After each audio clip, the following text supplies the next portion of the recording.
20-so'rov allotropik shakl o'zgarishlariga ega bo'lmagan elementni aniqlang deb so'ralgan. Demak, xlorda allotropiya bo'lmaydi. Uglerodda bo'ladi, kislorodda bo'ladi, oltin kutida bo'ladi. Tak, 21-so'rovda grafit qaysi elementning allotropik shakli hisoblanadi deb so'ralgan. Demak, bu uglerod bo'ladi. Grafit deganimiz qara qalamning shunday qara zoti. 22-so'rov allotropik shakl o'zgarishlariga ega bo'lgan elementni aniqlang degan. Demak, variant bu yerda sandan berilgan ekan. Uglerodda allotropiya bo'ladi. Azotda allotropiya additsiyasi bo'lmaydi. Kremniyda allotropiya bo'lmaydi. Kislorodda allotropiya bo'ladi. Ftorda allotropiya bo'lmaydi. Fosforda allotropiya additsiyasi bo'ladi. Demak, 1, 4, 6 degan javob C variantida turgan ekan. Qolgan variantlar xato.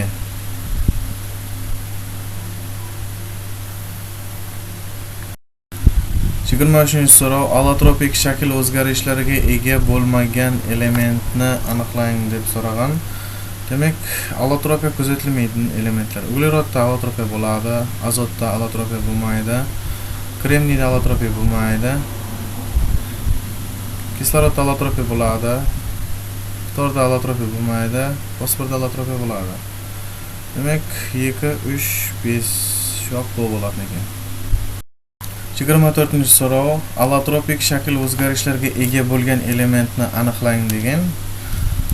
Demak, A variantda kremniy uda bo'lmaydi. Ftorda allotropiya bo'lmaydi. Azotda allotropiya bo'lmaydi. Demak, fosforda biroq allotropiya bo'ladi. Demak, javob D bo'ladi. 25-so'rov faqat kimyoviy elementlar keltirilgan qatorni aniqlang degan. Demak, A variantda azon, kislorod, olmos, vodorod delingan. Demak, azon, olmos degan yerimiz bu yerga to'g'ri kelmaydi. Bu variantda olmos, azon, grafit bular to'g'ri kelmaydi. Sababi kimyoviy elementlar deb atabdi. Ular ikkovida, misol uchun, kislorod pulbar kimyoviy element hisoblanadi. Azon ham bu kislorodning boshqa bir ko'rinishi. Boshqa kiyim kiyib chiqqanday gapda. Uglerod kimyoviy element, kislorod bor, vodorod bor, azot bor. Demak, javob C bo'ladi ekan. Bu variantda azon deb ketgan so'zlar xato. 26-so'rov faqat kimyoviy elementlar keltirilgan qatorni aniqlang degan. Yuqorida so'rov o'xshaydigan so'rov. Bu yerda A variantda azon keltirilgan xato. B variantda grafit, havo dedi. Demak, bu ham xato. C variantda temir, mis, qorg'asin, azot keltirilgan ekan. Demak, C javob to'g'ri bo'ladi bu yerda. D variant ham xato. D variantda azon jutdi. Berin dedi. Uglerodning allotropik formasi. 27-so'rovda aytib o'tiribdi, faqat kimyoviy elementlar keltirilgan qatorni aniqlang deb so'ragan bu yerda. A variantda azon, kislorod ikkovi berilgan, demak xato. Bu variantda olmos, azon, grafit deydi. Allotropik ko'rinishlarda olib tashlaymiz bunday joylardan. Qalay, smog, temir, vodorod deydi. Demak, javob C bo'ladi ekan. Bu yerda azon degan joylar xato. D variant xato. 28-so'rov quyidagilar qaysi biri to'g'ri ma'noni anglatadi deb so'ragan ekan. Demak, chimoli atomi delingan. Chimoli atomimiz chimoli molekulasi bo'lishi kerak. A variant xato. Bu variantda suv molekulasi deydi, bu to'g'ri. Sut atomi. Sut atomimiz sut molekulasi emas, sut zati bo'lishi kerak. Xato. Sirka kislotasi, sirka molekulasi bo'lishi kerak. Atomi delingan, bu ham xato. 29-so'rov quyidagi iboralardan qaysi biri ma'noga ega emas deb so'ragan. Demak, 3/4 bo'limi deydi, mol mis atomlari delingan. Endi bu to'g'ri bo'lishi mumkin. Bu variantda 0,5 mol natriy atomlari deydi. Bu ham to'g'ri bo'lishi mumkin. Havo, azot va kislorod atomlari aralashmasidan iborat deilgan. Mana bu noto'g'ri javob.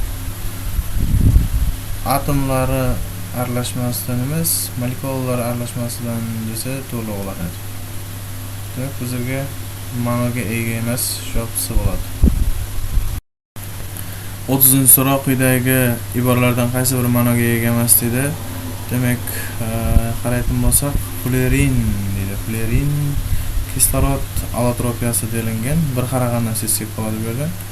Demak, javobsi bo'ladi. Fluorin bu kislorodga o'ziga bo'ladi. Azot bilan kislorodning o'zi. Fluorin degan bu uglerodning allotropik ko'rinishi. Tak, 31-so'roq quyidagilarning qaysi biri to'g'ri ma'noni anglatadi deb so'ragan. Demak, shimoliy kislota atomi deydi. Demak, bu xato. Azon molekulasi deb aytilgan ekan. Azon molekulasi bu to'g'ri bo'ladi. Sut kislota atomi. Sut kislota molekulasi emas, zoti bo'lib beradi bu xato. Sut kislota atomi degan ham xato. 32-so'rov moddaga tegishli bo'lgan xossalarni aniqlang debdi. Demak, birinchi zishlik berilgan, ya'ni tig'izlik bu moddaga tan, ya'ni zatga tangaset. Bu zatga tangaset. Yadro zaryadi deydi. Yadro zaryadi atomga tangaset. Atom. Demak, ikki xato. Yadro zaryadi atom. Uchinchisi elektron qavatlari deydi. Elektron qavati deganimiz ham bu atomga tegishli. Atomga tegishli. Demak, 4-si qaynash va suyuqlanish temperaturalari deydi. Ya'ni qaynash va temperatura harorat. Demak, bu moddaga, ya'ni zatga tegishli. Demak, bu zatga tegishli bo'ladi. 5-si izotoplar deydi. İzotoplar bular mayli buni zatning o'zine qarab topsang bo'ladi.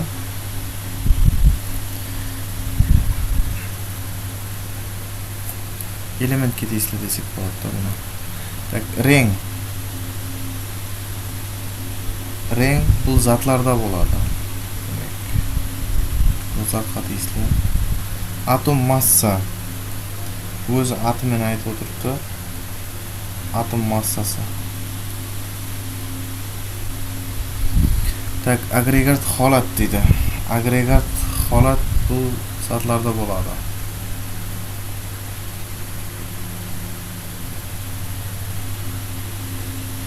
Demak, javob bu yerda 1 4 6 8 javobda bo'ladi ekan bu yerda. 33-so'rov moddaga tegishli bo'lmagan xossalarni aniqlang deb so'ragan. Endi moddaga tegishli zishlik, moddaga tegishli. Tak, yadro zaryadi bu atomga tegishli bo'ladi. Yadro zaryadi moddaga tegishli bo'lmagan. So'ngini olamiz. Elektron qavatlar. Elektron qavat ham bu atomga tegishli bo'ladi. Qaynash, suyuqlanish temperaturasi bu moddaga tegishli, ya'ni zatga tegishli.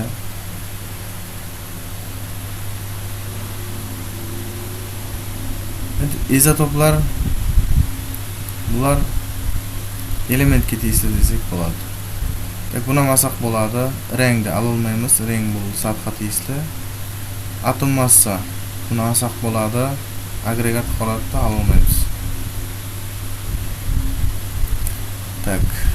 Javob 2 3 5 7 2 3 5 7 degan shunda A varianti turgan ekan. Demak, javob A bo'ladi. 34-so'rov elementga tegishli bo'lgan xossalarni aniqlang degan ekan. Demak, bu yerda zishlik bu zatga tegishli. Yadro zaryadi atomga, elementga deb qarasak ham bo'ladi. Elektron qavat buni olmasak bo'ladi. Tak, qaynash suyuqlanish temperaturasi bu moddaga tegishli, ya'ni izotga tegishli ololmaymiz.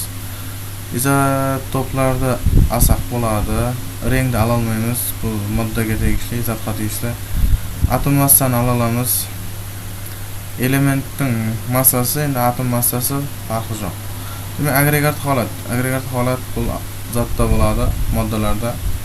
So'ng uchun olmaymiz. Demak, javob bu yerda agregat. 35-so'rov, elementga tegishli bo'lmagan xossalarni aniqlang deb so'ragan ekan. Demak, elementga tegishli bo'lmagan ekan.